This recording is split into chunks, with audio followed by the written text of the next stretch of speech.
नमस्कार मंडळी, आज आपण बनवणार आहोत अतिशय सोप्या पद्धतीने मसाले भात। त्यासाठी आपण घेतोय थोडेसे जिरे, भाजलेले शेंगदाणे, चवीप्रमाणे मीठ, काळा मसाला, धनेपूड, हिंग आणि हळद आणि उसळ। त्याचप्रमाणे उभा चिरलेला कांदा, बटाटे, कढीपत्ता आणि बारीक चिरलेली कोथिंबीर। आता गॅसवर कुकर गरम व्हायला ठेवायचा। थोडासा गरम झाल्यानंतर त्यात थोडेसे तेल घालून घ्यायचे आणि तेल गरम होऊन द्यायचे। तेल गरम झाले की त्यात कढीपत्ता घालायचा आणि चांगला तडतडून द्यायचा।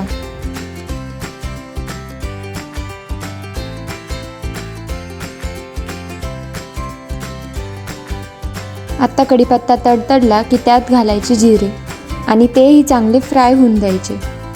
आता त्यात कांदा घालायचा आणि तोही चांगला गोल्डन ब्राऊन होईपर्यंत परतून घ्यायचा।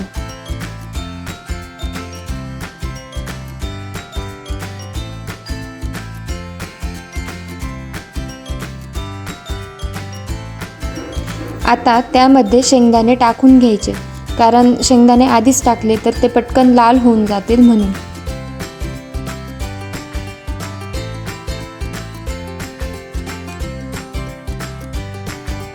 आता कांदा चांगला फ्राय झाला आहे तर त्यात आपण बटाटे टाकू आणि तेही व्यवस्थित परतून घेऊ।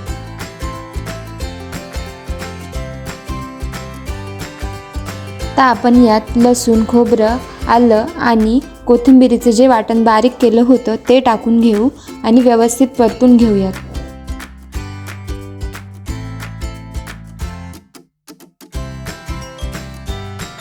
आता आपण यात मसाले टाकून घेऊ। सर्वात पहिले थोडासा हिंग, त्यानंतर हळद, धनेपूड, काळा मसाला। आता हे मसाले व्यवस्थित मिक्स करून घेऊयात।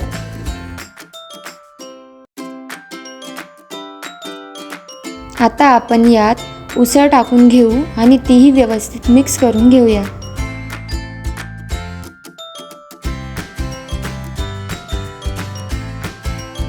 उसळ मिक्स झाली की त्यामध्ये धुतलेले तांदूळ टाकून घ्यायचे आणि तेही व्यवस्थित परतून घ्यायचे।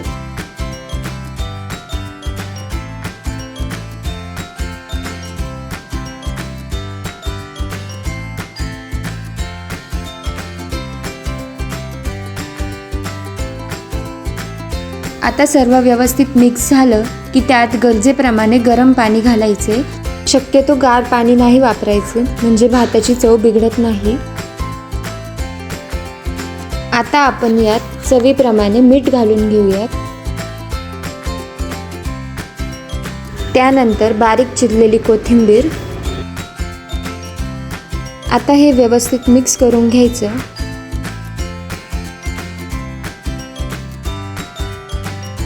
आता उकळी आली की कुकरला झाकण लावून 3 शिट्ट्या करून घ्यायच्या।